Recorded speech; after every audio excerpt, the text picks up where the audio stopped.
Le trajet jusqu'au manoir Red Brick ressemblait à une plongée dans un rêve troublant. Mes phares percèrent le brouillard épais, révélant à peine les arbres noueux qui surplombèrent la route déserte. 1 heure plus tard, Siri a annoncé notre arrivée. Le manoir se dressait au sommet d'une colline, entouré de structures tout aussi inquiétantes. Le quartier, construit au XVIIIe siècle, semblait tout droit sorti d'un cauchemar gothique. En tant qu'étudiant criblé de dettes et désespérément en manque d'argent, j'étais habitué aux environnements étranges et fortunés. J'ai garé ma vieille Honda cabossée devant la propriété des Cooper. Les Cooper étaient de vieilles fortunes et avaient besoin de mon aide pour garder leur fille de 10 ans ce soir. « Sa nounou a eu une urgence », avait dit Madame Cooper au téléphone. Le job payait triple mon tarif habituel, alors je n'ai pas hésité quand Madame Cooper a mentionné que Bridget adorait ses poupées et qu'elle ne devait pas être séparée d'elle. Le portail en fer avec son griffon rugissant fut le premier signe que cet endroit était différent. À l'intérieur, l'air était imprégné du parfum de roses séchées. Une femme pâle et maigre comme un rail m'a accueilli sur le porche. « Bonjour, je suis Madame Cooper. » Son sourire était crispé. « Bridget est à l'étage dans le salon. » Elle continua, évitant mon regard. J'ai laissé le planning et les instructions sur la table. Elle s'énerve facilement. Le chauffeur m'a lancé un regard particulier par-dessus l'épaule de Madame Cooper. La nurserie se trouvait au bout d'un couloir faiblement éclairé. Bridget, une fille délicate aux yeux grands et hantés, était assise par terre serrant une poupée en porcelaine. « Salut Bridget. »« Je m'appelle Al. » dis-je avec un sourire tremblant. Silence. Les heures qui suivirent s'étirèrent dans un calme inquiétant. J'ai tout essayé pour briser la monotonie. Lire des histoires, construire un fort de coussins. Mais Bridget restait figée comme une statue, sauf pour quelques balancements. Vers 22 heures, Bridget a finalement parlé. « J'ai sommeil. »« D'accord. »« Je t'emmène dans ta chambre. » En entrant dans la chambre de Bridget, j'ai été stupéfaite. Je n'avais jamais vu autant de poupées dans une chambre d'enfant. Toutes avaient des visages en porcelaine et des cheveux brillants. Les cheveux des poupées semblaient étrangement réels. « Waouh! Tu adores vraiment les poupées, hein? » « Oui. » Ce sont mes esclaves. Je ne m'attendais pas à ce qu'une petite fille utilise un tel mot, mais j'ai compris que quelque chose clochait avec Bridget. Peut-être qu'elle n'a pas reçu la bonne éducation de ses parents et est devenue une enfant gâtée. Mais je ne suis là que pour une nuit, alors peu importe. En l'abordant dans son lit, mes yeux se sont posés sur ses petites mains. Elles semblaient rugueuses et calleuses. Elle a cligné des yeux, affichant son sourire inquiétant, puis s'est endormie. Vers 2 heures du matin, je me suis assoupi sur le canapé devant un film quand j'ai entendu un verre se briser. Un courant d'air venant de la fenêtre ouverte avait fait tomber le vase du piédestal. Je me suis frotté les yeux pour mieux voir quand j'ai remarqué Bridget derrière moi. Son visage ridé était tordu en un masque grotesque de rage tandis qu'elle caressait sa poupée. « J'aime tes yeux. Je les veux. » Avant que je puisse réagir, elle s'est jetée sur moi. J'ai reculé en trébuchant et nous sommes tous deux tombés au sol. « Lâche-moi, lâche-moi. Je veux tes yeux. » J'ai fait de mon mieux pour me libérer de son emprise, mais bon sang, elle était tellement forte. Trop forte pour être une enfant. Elle a arraché une grosse touffe de cheveux de mon crâne et l'a reniflée en riant comme une démente. Je l'ai poussée de toutes mes forces et j'ai couru dans le couloir. J'ai regardé par-dessus mon épaule et l'ai vue debout au bout du passage, son visage d'enfant transformé en pure malveillance. L'adrénaline a monté quand j'ai riposté à l'attaque de Bridget en lançant un bibelot trouvé sur une table proche. Elle a tenté d'esquiver, mais le coin l'a frappée au front, la faisant hurler de douleur.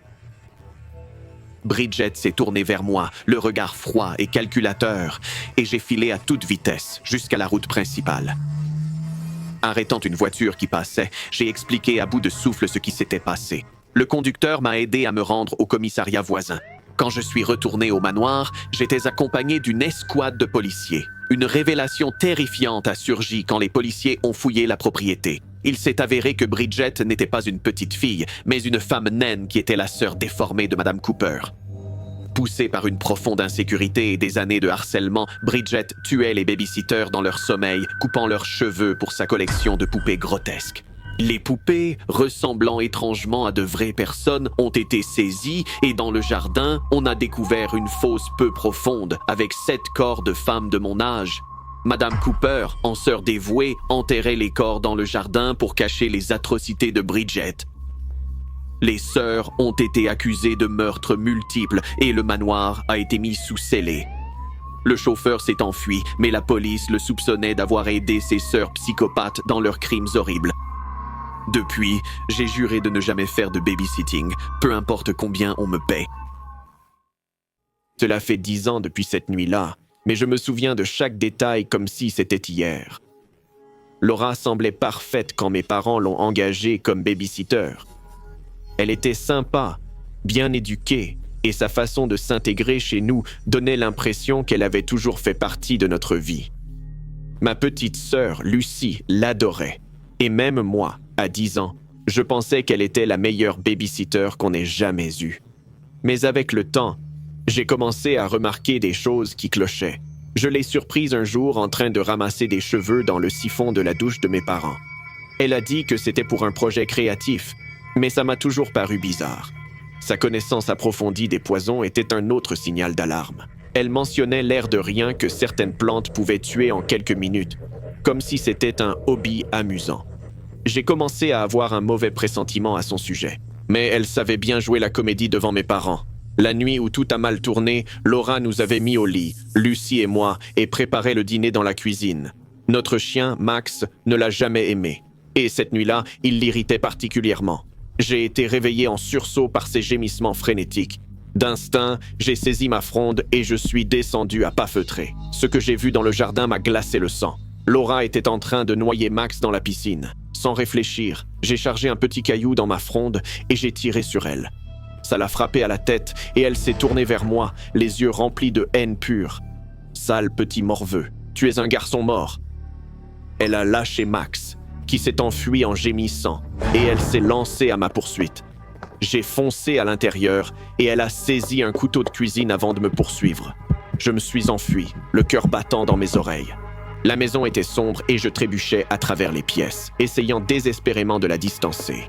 Elle a attrapé mes jambes alors que je commençais à monter l'escalier, mais je l'ai frappée au visage d'un coup de pied. Ah, elle a hurlé de rage et a fait tournoyer son couteau, me manquant de justesse. J'ai réussi à atteindre ma chambre, claquant la porte derrière moi. J'ai serré ma petite sœur qui tremblait quand Laura a frappé à la porte en hurlant. « Je vais vous tuer tous les deux, comme ce gamin Hemingway. » Faire croire à un accident. Lucie se blottissait dans un coin, les yeux écarquillés de terreur. Sans téléphone dans notre chambre, je devais agir vite. Puis j'ai vu mon drone jouet et une idée m'est venue.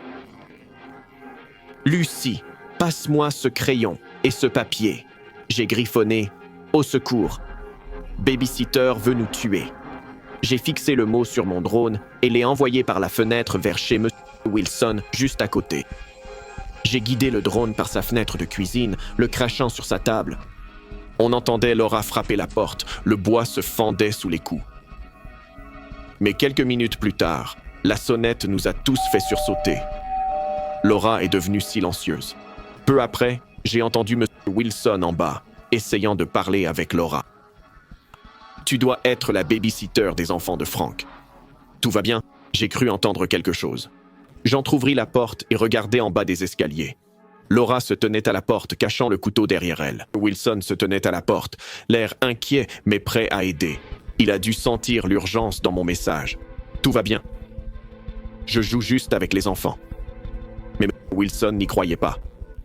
Il entra et, à ce moment, Laura se jeta sur lui. J'ai regardé avec horreur comme elle le poignardait, son sang coulant au sol et éclaboussant partout. Soudain, la police fit irruption, arme au poing. Laura se tourna vers eux, mais ils furent trop rapides. Bam, bam. Ils l'ont abattue avant qu'elle ne puisse les atteindre. Je dévalais les escaliers, le cœur battant la chamade. Les policiers appelaient déjà une ambulance pour sauver M. Wilson, mais c'était trop tard. Il était déjà parti. Les jours qui suivirent furent flous. La police a pris des dépositions et les médias étaient remplis d'histoires sur Laura. Elle avait des antécédents de maladie mentale et une fascination pour les poisons et la mort. L'enfant Hemingway qu'elle mentionnait existait vraiment. Une famille qui avait perdu un enfant dans des circonstances suspectes quand Laura était leur babysitter. Mes parents étaient dévastés. Ils n'arrivaient pas à croire qu'ils avaient laissé entrer quelqu'un d'aussi dangereux chez nous.